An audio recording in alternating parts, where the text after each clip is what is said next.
The product did not improve. There are simply fewer of it, and suddenly it feels more valuable. That is the strange power of scarcity. A normal item can sit ignored for weeks, then become desirable the moment a label says limited, almost gone, or available only for a short time. But scarcity does not work because people simply lose control.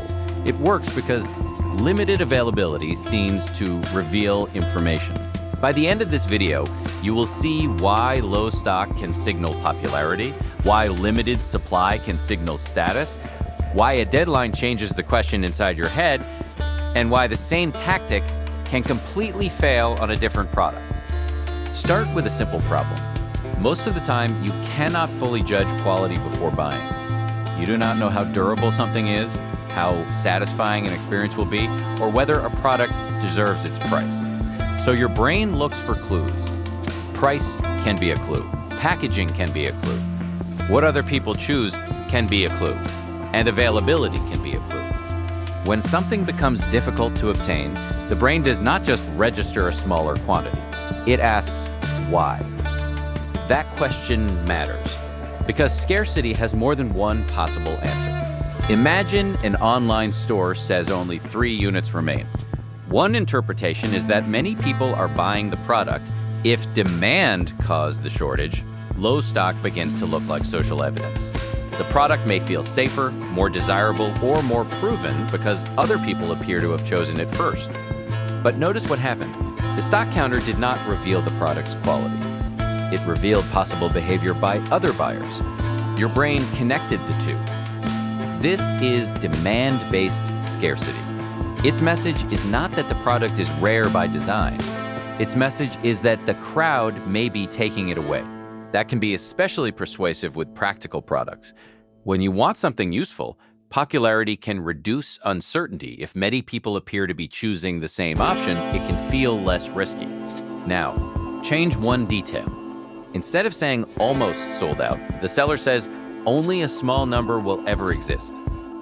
The quantity may be equally low, but the meaning changes. Now, scarcity is not mainly evidence of popularity, it is evidence of restricted supply. This can make the product feel unique, exclusive, or difficult for other people to own. And for someone who cares about standing apart, that difference can become part of the product itself. A limited object does not only say, this is hard to get, it can also say, not everyone can be like you.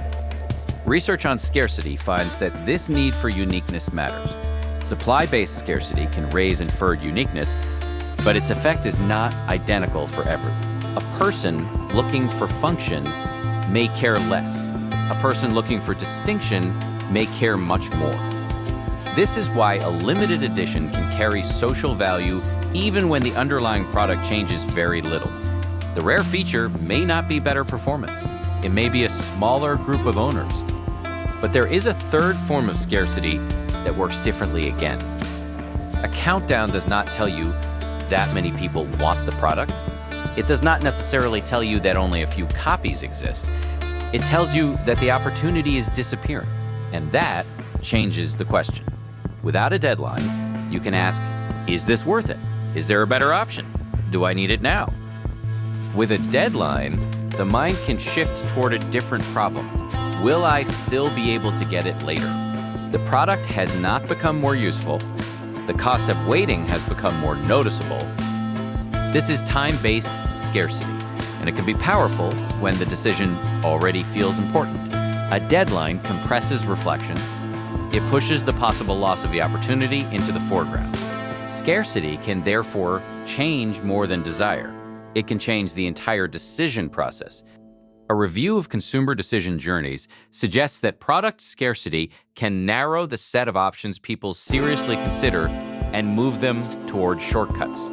Instead of calmly comparing every alternative, they may focus on protecting the option that appears to be vanishing. That is why scarcity often creates urgency before it creates certainty.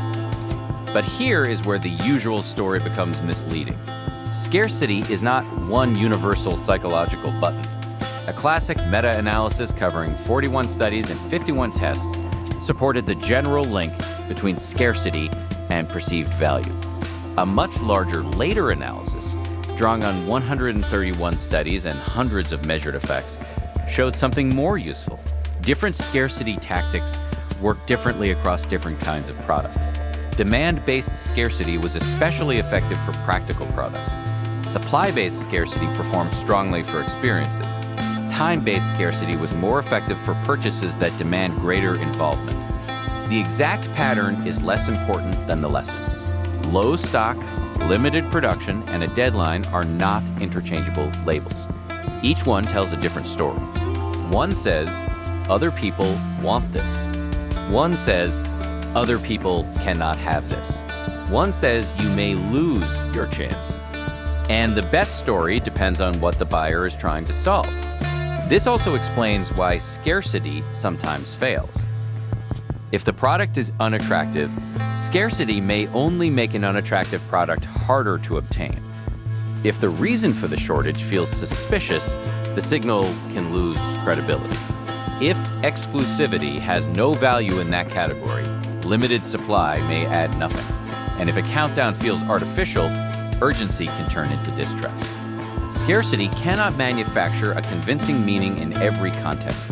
It needs a reason the buyer can interpret positively. That is the deeper mechanism. People do not react only to how much is available. They react to what the limitation seems to reveal. It may reveal demand.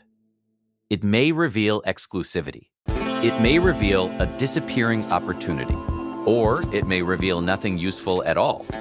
So the next time an ordinary product suddenly feels more desirable because only a few remain, stop before asking whether it became better. Ask what story the scarcity is telling you. Because we do not value things simply because they are scarce. We value what scarcity appears to reveal about the product, the opportunity, and sometimes about ourselves.